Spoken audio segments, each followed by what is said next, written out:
Good morning everyone. Yes, now again I am here for to you. और आज की Hindi online class में फिर से आप सभी का एक बार स्वागत है। तो प्यारे बच्चों, आप लोग घर पे स्वस्थ हैं, सुरक्षित हैं।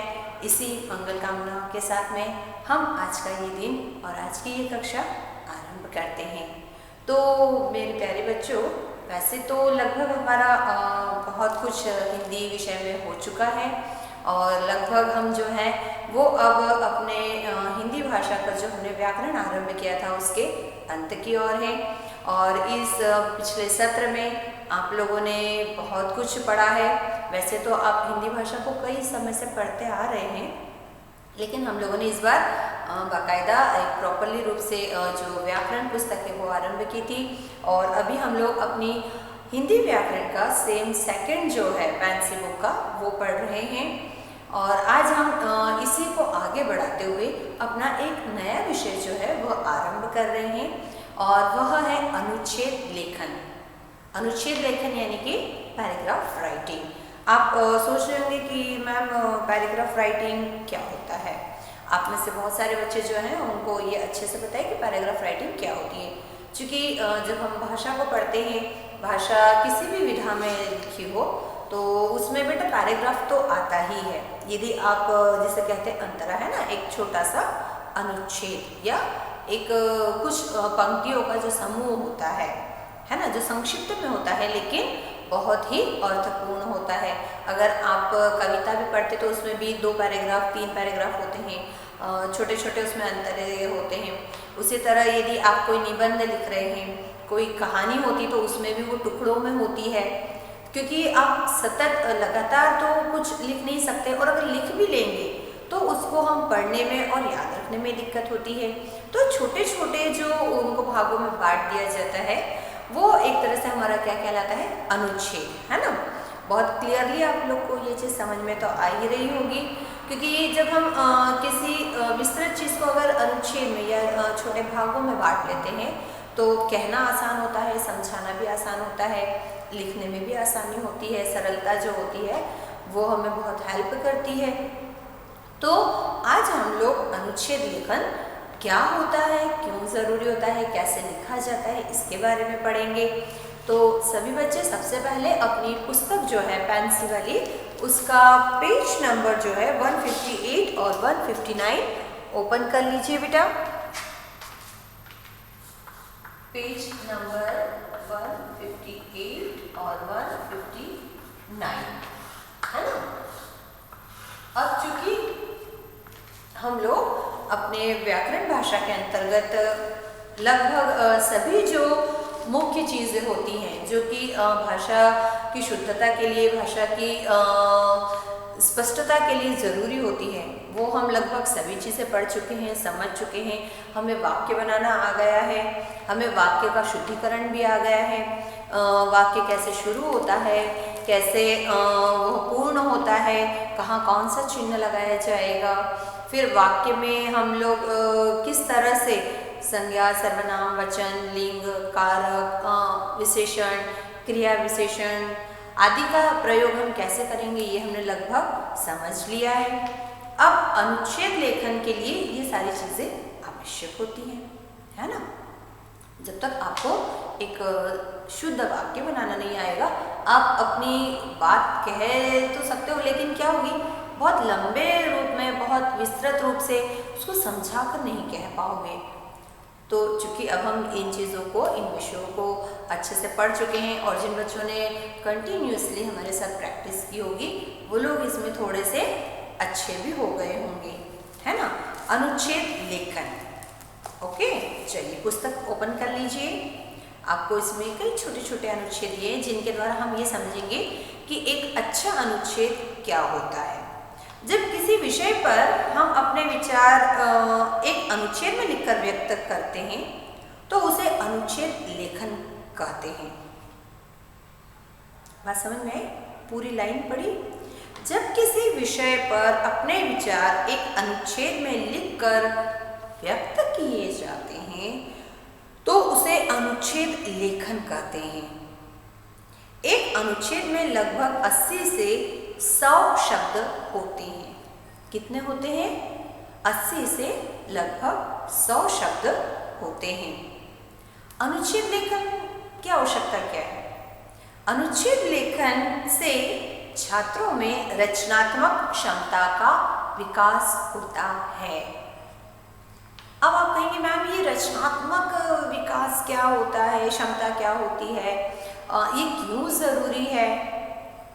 तो बच्चों एक चीज़ ध्यान रखिए, मैंने हमेशा से कहा है और हर बार जब हम कुछ नया पढ़ते तो हम समझाते आए हैं कि हर व्यक्ति एक जैसा नहीं होता है।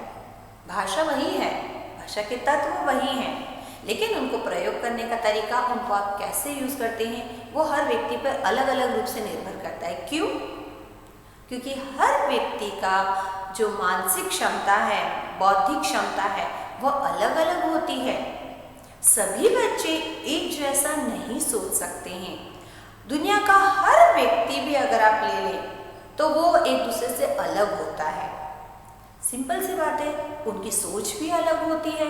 इसीलिए भाषा से भी लोग एक जैसा प्रयोग करते हैं। किसी की भाषा सुनकर मन को अच्छा लगता है, किसी की भाषा सुनकर दिल को ठेस लगती है।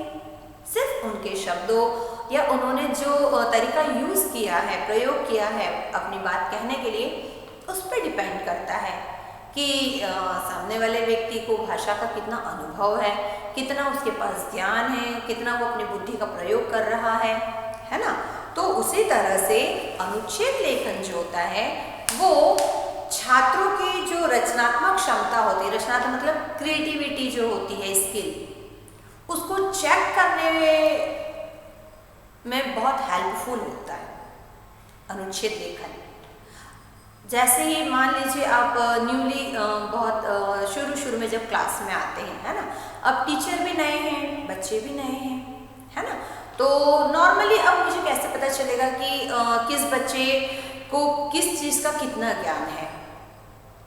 तो हम क्या करेंगे, हम आपको एक छोटा सा वर्ड दे देते हैं पहले तो, है ना, कि चलिए ये शब्द है फूल। अब सभी बच्चे अपनी तरफ से एक एक इस पर वाक्य बनाकर बोलेंगे। फूल शब्द को सुनते ही आपके मन में क्या वाक्य आता है, क्या विचार आता है, क्या भाव आते हैं, हर बच्चा उसके अकॉर्डिंग, उसके अनुसार ही अपना सेंटेंस बनाता है और बोलता है ना। हो सकता है किसी ने फूल को सुनकर कुछ आज तक जो भी उसका अनुभव रहा हो इस उम्र तक, वो उसके हिसाब से अपना वाक्य बोलेगा। एक ने बोला कि मुझे गुलाब का फूल पसंद है, एक ने कहा फूल सुंदर होते हैं, एक ने कहा फूल पर तितली बैठती है, एक बच्चे ने कहा कि हमें फूल उगाना चाहिए, एक बच्चे ने कहा हमें फूलों को नहीं तोड़ना चाहिए, एक बच्चे ने कहा कि भगवान पर फूल चढ़ाए जाते हैं, एक बच्चे ने कहा कि मेरे बगीचे में बहुत सारे फूल हैं, एक बच्चे ने कहा कि फूल कई रंगों के होते हैं। तो जब एक शब्द को लेकर अलग अलग व्यक्तियों के अलग अलग विचार, अलग अलग वाक्य हो सकते हैं, तो सोचिए उसी चीज़ को लेकर या उसी विषय को लेकर अगर मैं दूं तो हर व्यक्ति जो भी उस शब्द से जुड़ा हुआ, उसका पिछला अनुभव, जो उसका ज्ञान, जो उसकी बुद्धि, जो उसकी क्षमता होती है, उसके अनुसार वो उसको डिस्क्राइब करता है ना।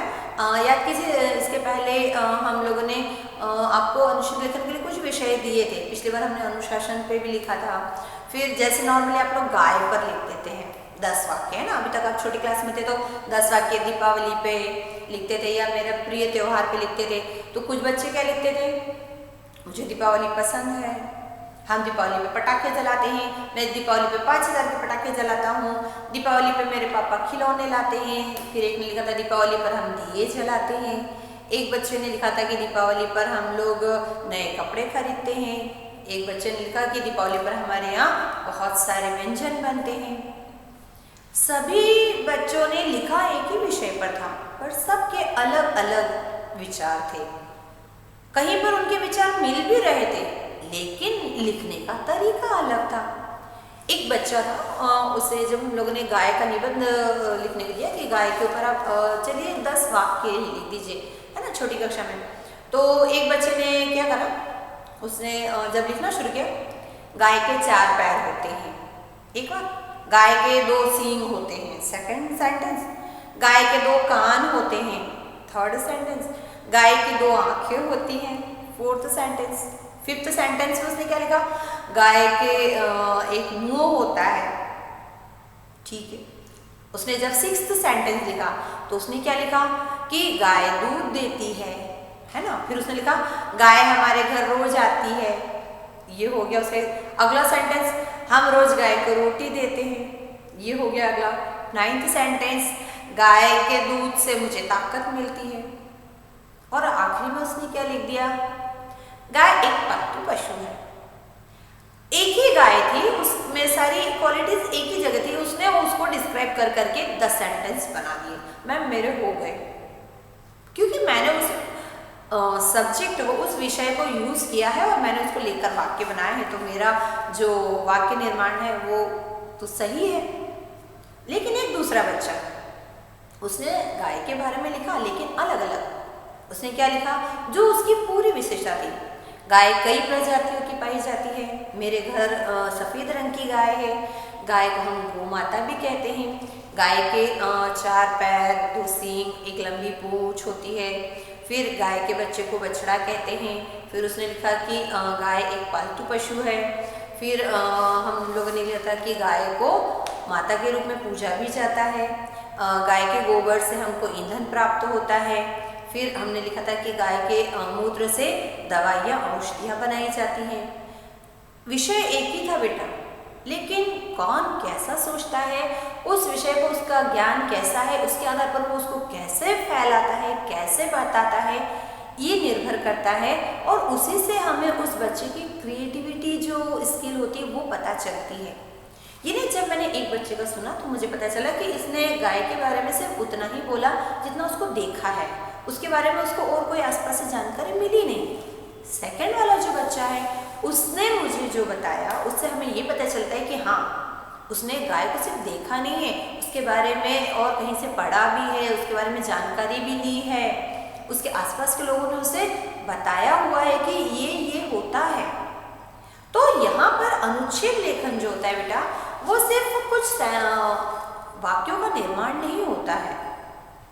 अपने मन की किसी एक बात को कहने के लिए आपको पूरी एक वहाँ पर स्वतंत्रता मिलती है कि आप उसको अच्छे से लंबा चौड़ा करके समझा सकते हैं, है ना। तो अनुच्छेद लिखते समय हमें कुछ चीज़ों का ध्यान रखना पड़ेगा। कैसे? पहली बात, अनुच्छेद सरल और स्पष्ट भाषा में लिखे जाने चाहिए। अनुच्छेद वैसे तो बहुत कम बार बोला जाता है क्योंकि उसकी कंपटीशन भी कम होती है। बोलते समय हम कभी भी किसी चीज़ को एक अनुच्छेद में नहीं बांध सकते हैं कि मैंने 10 लाइन बोली, चलो मेरा अनुच्छेद पूरा हो गया। वहाँ पर क्या होता है कि भावों का आदान प्रदान होता है। लेकिन जब वही चीज़ हमें लिखनी हो तो हमें बहुत सोच समझ के लिखना पड़ता है। क्यों? क्योंकि एक तो मैंने देखा है बच्चों को लिखने में बहुत ज़्यादा सुस्ती आती है। बोलते समय वो चाहे जितना बोल सकते हैं किसी विषय पर लिखने को बोला कि वो बड़े कंफ्यूज हो जाते हैं। मैम अब कौन सा शब्द चुनूं, किस तरह से बोलूं, क्या लिखूं और क्या छोड़ूं, वो इसमें असमंजस स्थिति में आ जाते हैं।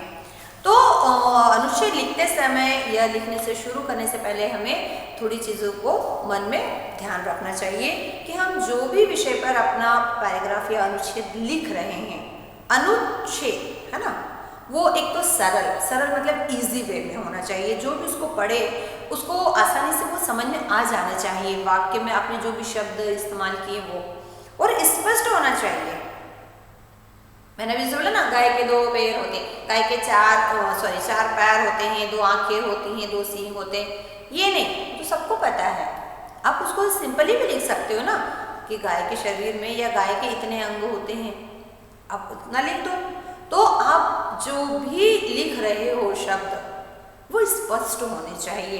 ये नहीं कि आपने कर्ता कोई से इस्तेमाल किया और क्रिया कोई से इस्तेमाल कर दी, है ना। सेकंड जो उसका बात है ध्यान रखने वाली, अनुच्छेद में हमें केवल विषय से संबंधित बातें ही लिखी जानी चाहिए या लिखी होनी चाहिए। अनुच्छेद लिखते समय आपको जो विषय मिला है, आप जिस विषय पे लिख रहे हैं, आपको सारी बातें उससे जुड़ी हो वही लिखनी चाहिए। ये नहीं कि हमें फूल के बारे में दिया गया है और हम आसमान के बारे में लिख रहे हैं, हम पूरे बगीचे के बारे में लिखने बैठ गए और फूल तो बेचारा वहीं रह गया। जब भी उसका जो भी सेंटेंस लिखें, जो भी वाक्य लिखें, उसमें ध्यान रखिए कि वो वाक्य कहीं ना कहीं उस विषय से जो आपको दिया गया है टॉपिक, उससे रिलेटेड होना चाहिए, उससे बहुत क्लोज होना चाहिए, है ना।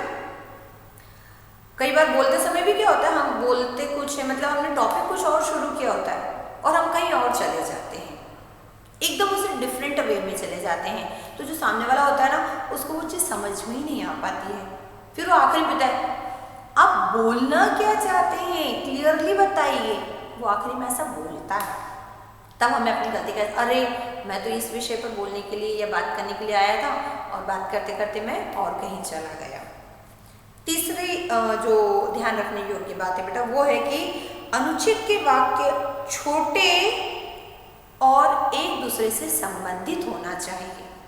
ये नहीं कि पहली बार तो कोशिश कीजिए कि आप जिस भी विषय पर लिख रहे हैं उसका सेंटेंस कम से कम शब्दों में पूर्ण हो जाए, और जो भी आपने पिछला वाला वाक्य लिखा है वो अगले वाक्य से कहीं ना कहीं जुड़ा हुआ हो, या जो आपने नेक्स्ट वाक्य लिखा है वो उसके पिछले वाक्य से संबंधित होना चाहिए, उससे रिलेटेड होना चाहिए, ठीक है।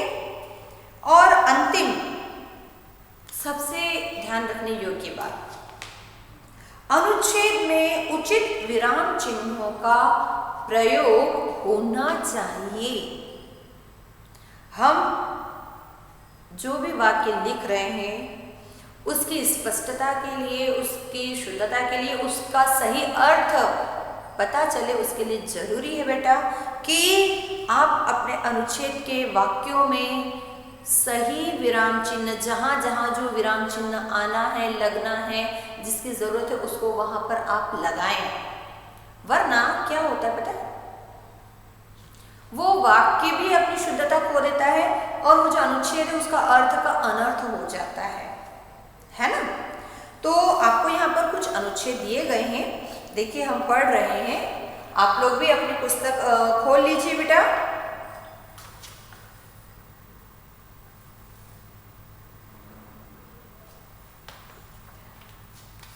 और इन अनुच्छेद को शायद पढ़कर आपको कुछ थोड़ा सा इस बात का अंदाजा आ जाए कि अनुच्छेद कैसे होने चाहिए, है ना। पहला दिया है मेरी पहली रेल यात्रा। मैम ये कोई विषय होता है क्या? हाँ, क्यों नहीं हो सकता है? देखिए, विषय कुछ भी हो सकता है अनुच्छेद लेखन में, क्योंकि हमें उसके ऊपर सिर्फ कुछ जुड़े हुए उस विषय से संबंधित वाक्य लिखने होते हैं। और जैसे कि मैंने पहले कहा था कि आपका सांस लेना और सांस छोड़ना भी अपने आप में एक विषय है। आप जो भी देखते हैं, सुनते हैं, समझते हैं, जो महसूस करते हैं, वो बताने की चीज़ है। आपके मन में अगर किसी भी बात को लेकर, किसी भी एहसास को लेकर कोई फीलिंग आती है, आप उसको एक्सप्रेस कर सकते हैं। आपके पास भाषा है, साधन है, तो आप ये नहीं कह सकते कि मैम ये विषय पे कोई अनुच्छेद कैसे लिखेगा। क्यों नहीं? आप सुबह उठते हैं तो उठते के साथ में आप क्या महसूस करते हैं, आप 4 से 5 लाइनों में उसको आराम से बता सकते हैं। मैं सोया, सोते समय भी बहुत सारी चीज़ें होती हैं आपके साथ, बहुत सारे क्रियाकलाप होते हैं, आराम से 4 से 5 लाइनों में आप उसको बता सकते हैं। तो कोई भी चीज़ अगर आपको दी जा रही है, कोई भी विषय आपको दिया जा रहा है, कोई अनुभव, कोई फीलिंग यदि आपको दी जा रही है, आप उसको आराम से अनुच्छेद में डिस्क्राइब कर सकते हैं, है ना। जैसे यहाँ पर एक बच्चा है, उसने लिखा है मेरी पहली रेल यात्रा। रेल यात्रा मतलब जब वो फर्स्ट टाइम ट्रेन में बैठा, रेल में उसने एक पूरा सफ़र किया, उसके बारे में उसने कुछ वाक्यों में बता दिया। क्योंकि सीधी सी बात है, हमने अगर कोई चीज़ फर्स्ट टाइम की है तो बहुत नए नए अनुभव हमें होते हैं और वो हम आराम से बता सकते हैं। यहाँ पर हम पढ़ रहे हैं हमारी पहली रेल यात्रा। गर्मी की छुट्टियों में मैं अपने माता पिता के साथ दिल्ली से लखनऊ अपनी बुआ जी के घर गया। पहला वाक्य आपने सुना, आप सोच रहे हैं मैम ये थोड़ा सा बड़ा है, लेकिन हम जिस विषय पर लिख रहे हैं उसकी शुरुआत के लिए हमको ये तो लिखना पड़ेगा कि भैया अगर मैं फर्स्ट टाइम मैंने रेल की यात्रा की, ट्रेन से जर्नी किया है, तो तो कब किया था, वो क्यों किया था, उसका रीजन तो मुझे देना पड़ेगा। तो उसने पहली लाइन में लिख दिया कि गर्मी की छुट्टियों में मैं अपने माता पिता के साथ दिल्ली से लखनऊ अपनी बुआ के घर गया, है ना। हम सब रेलवे स्टेशन पर पहुंचे। उसकी रेल यात्रा कैसे शुरू हुई थी? वहां पर खड़ी इतनी लंबी रेलगाड़ी को देखकर मैं आश्चर्य में पड़ गया और मैंने पिताजी से पूछा, पिताजी क्या हम इस रेलगाड़ी से जाएंगे? ये तो बहुत बड़ी है, इसे कितने आदमी चलाते हैं? पहली बार आप कोई चीज देख रहे हैं, आपके मन में बहुत सारे क्वेश्चन होते हैं। आप उन क्वेश्चंस को वहां पर कैसे शांत करते हैं, आपने उस समय क्या किया, आप सब कुछ उसमें लिख सकते हैं। अनुच्छेद में बेटा कहीं ना कहीं तो हमारा स्मरण भी आ जाता है, वृत्तांत भी आ जाता है, थोड़ा सा लेखन भी आ जाता है। उसमें कोई बंदिश नहीं होती कि आपको कहानी के रूप में लिखना है, कि आपको कविता में लिखना है, कि आपको अपना संस्मरण लिखना है, कि आपको जीवनी टाइप में लिखना है। नहीं, आपको एक विषय दे दिया गया है, उस विषय से संबंधित आपके पास कितना ज्ञान है, उसके आधार पर आप जो भी उसके बारे में बोल सकते हैं, लिख सकते हैं, आप लिख दीजिए। एक छोटा सी चीज़ यहाँ पर मैं आपको याद दिलाऊं। हो सकता है शायद आप में से बहुत सारे बच्चों ने वो फिल्म देखी भी होगी। मैंने जब उसे देखी थी तो उसमें एक सीन आता है, कुछ कुछ होता है करके एक फिल्म आई थी। उसमें क्या होता है कि एक कंपटीशन होता है स्कूल में, और बच्चे जो होते हैं उस कंपटीशन में उनको वहाँ से एक चिट निकालना होती है, और उसमें एक टॉपिक लिखा होता है। उस टॉपिक के ऊपर उन्हें कुछ सेंटेंस बोलना होते हैं। वैसे उसे तात्कालिक भाषण या तात्कालिक संवाद भी कहा जाता है। तो उसमें क्या होता है, एक बच्ची आती है, वो चिट निकालती है, और उसमें उसका टॉपिक होता है पूजा। ठीक है, हो सकता है अगर आप लोग ने देखा हो तो याद भी हो, मगर मुझे देखकर बड़ा अच्छा लगा था वो पूजा शब्द जैसे उसने खोला चिट और पढ़ना, अब उसको तुरंत उस शब्द से संबंधित वाक्य बोलना है। टाइम नहीं होता उसके पास प्रिपेयर करने का, है ना, क्योंकि वो तात्कालिक है, तुरंत वाला। तो उसको पूजा शब्द से जितने भी जुड़े हुए चीजें याद होती है वो तुरंत बोलती है।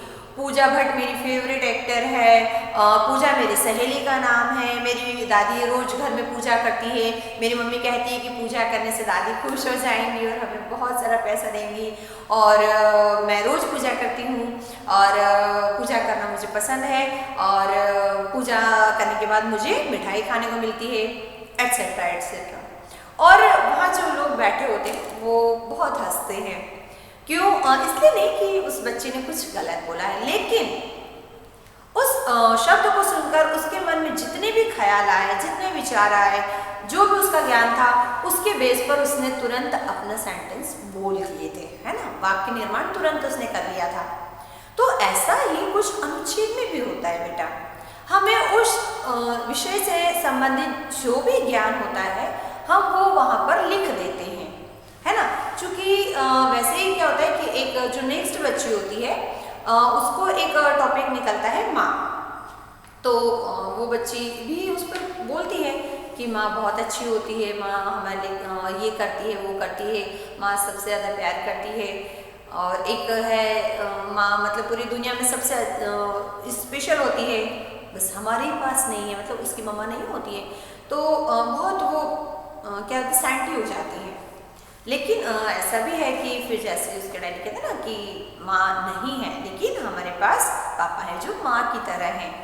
तो बेटा आपको जब अनुच्छेद भी लिखना होता है ना, आप उस विषय को बार बार अपने माइंड में रिवाइंड कीजिए, बार बार दोहराइए।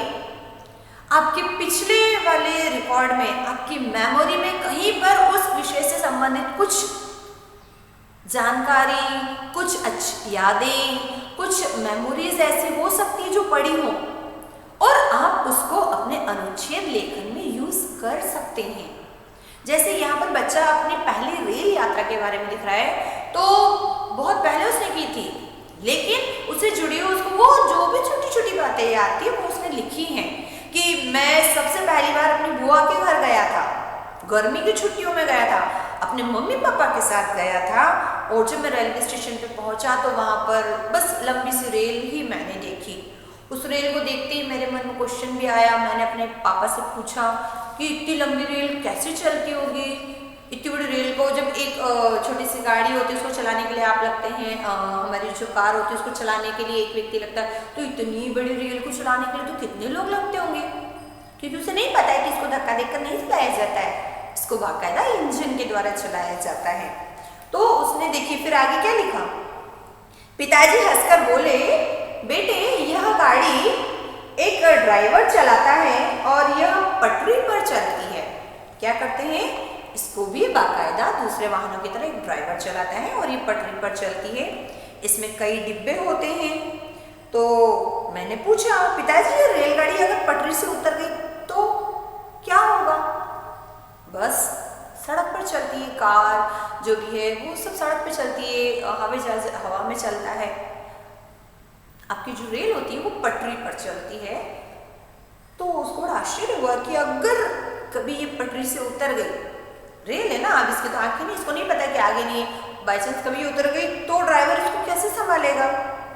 तब पिताजी ने बताया, पहिए और पटरी की बनावट नियमानुकूल होती है। जिस तरह से कभी आप नॉर्मल अपना कोई व्हीकल रोड पे चलाते हैं बेटा, कहीं गड्ढा आ जाता है तो आपकी गाड़ी थोड़ी सी तिरछी हो जाती है। छोटी अगर बाइक वगैरह है गाड़ी तो आप उसको अवॉइड करके निकल जाते हैं थोड़े सकड़े रास्ते में से भी। लेकिन अगर बड़ी गाड़ी है तो थोड़ा सा वो इनबैलेंस हो जाती है ना। उसी तरह उसको भी हुआ डाउट कि अगर पटरी से उतरी तो फिर पिताजी ने उसको क्या बोला कि बेटा जो गाड़ी के पहिए होते हैं वो और जो पटरी होती है उन दोनों को एक दूसरे के अनुकूल ही बनाया जाता है। यानी वो जो पहिए हैं उनके अंदर ऐसे खांचे बने होते हैं कि वो उस पटरी पर ही चलते हैं और वो इधर उधर नहीं जाते हैं। और पटरी जो होती है वो भी इस तरह से बनी होती है कि वो उन पहियों के खांचों में ही बैठते जाती है। तो इसलिए रेलगाड़ी आसानी से नहीं उतरती। रेलगाड़ी की खिड़की से बाहर के दृश्य देखते हुए मुझे रेलगाड़ी की यात्रा में बड़ा आनंद आया। उसने अपने अनुभव को थोड़ा छोटा करा, लेकिन ये थी उसकी पहली रेल यात्रा, है ना। तो आप लोगों को भी क्या करना है, आप अपने मन में कोई सा एक विषय ले सकते हैं बेटा और उसको अपने हिसाब से डिस्क्राइब कर सकते हैं।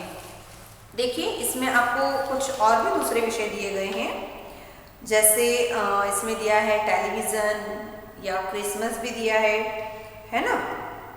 तो इनके बारे में भी आप पढ़िए और कोशिश कीजिए इसको समझने की। पीछे देखिए आपको बाल दिवस के बारे में भी दिया गया है। चाचा नेहरू का जन्मदिन 14 नवंबर को बाल दिवस के रूप में मनाया जाता है। हमारे विद्यालय में प्रतिवर्ष की तरह यह दिवस मनाया जा रहा है। एक बच्चे ने लिखा है, सारे विद्यालय को सजाया गया है। बाल दिवस पता है बच्चों का सबसे फेवरेट डे होता है। बाल मेले का आयोजन भी होता है जहाँ बच्चों ने विभिन्न प्रकार की दुकानें सजा कर रखी हैं। उस बच्चे ने बाल दिवस के दिन जो कुछ भी देखा वो उसने लिख दिया। मंच पर नाटक, गीत, कविताएं, वाद विवाद प्रतियोगिताएं आदि का आयोजन होगा और प्रधानाचार्य जी छात्र छात्राओं को पुरस्कार वितरण करेंगे। हमारे यहाँ भी कई बार ऐसा होता है ना, चिल्ड्रंस डे के दिन बच्चों के लिए प्रोग्राम्स होते हैं, टीचर्स जो उनके लिए प्ले करते हैं, डांस वगैरह किया जाता है, उनको स्वीट्स डिस्ट्रीब्यूट की जाती है। कार्यक्रम के अंत में बच्चों को मिठाई आदि भी दी जाएगी और यह दिवस एक उत्सव के रूप में मनाया जाता है। आप सभी को वैसे तो पता है कि बाल दिवस किसके याद में मनाया जाता है। चाचा नेहरू का जो जन्मदिन होता है वो भी उसी दिन होता है और चाचा नेहरू को बच्चे बहुत प्रिय थे, है ना। तो इसीलिए उनके बर्थडे को हम लोग क्या करते हैं, चिल्ड्रंस डे के रूप में सेलिब्रेट करते हैं। तो ये एक बच्चे को एक तुरंत विषय मिला, उसने उसके बारे में जो पता था वो उसने लिख दिया। वो पीछे का रीज़न नहीं जानता था या उसे नहीं याद था, लेकिन वो उसने अपने स्कूल में जो देखा है बाल दिवस के दिन क्या होता है या क्या होने वाला है वो उसने लिख दिया। इसके द्वारा भी तो हमें कुछ चीज़ें पता चल ही गई, है ना। तो आज हम लोगों ने अनुच्छेद के बारे में पढ़ा है, अनुच्छेद क्यों लिखा जाता है, कैसे लिखा जाता है। अगली बार जब हम मिलेंगे बेटा तो हम कुछ विषय दिए गए हैं, हम उन विषयों पर अनुच्छेद लिखेंगे। तो आप लोग तब तक क्या करेंगे, जो अनुच्छेद आपको पाठ में दिए गए हैं उनको पढ़कर रखिएगा, ठीक है। और इसमें हमें 3 से 4 अनुच्छेद दिए गए हैं, तो उसमें से कुछ हम लिखेंगे और कुछ आप लिखेंगे। तो अगली बार अपनी पेंसिल और अपनी पुस्तक लेकर तैयार रहिएगा, ओके। तब तक इसका रिवीजन करते रहिए और घर पे स्वस्थ रहिए। Okay, bye bye.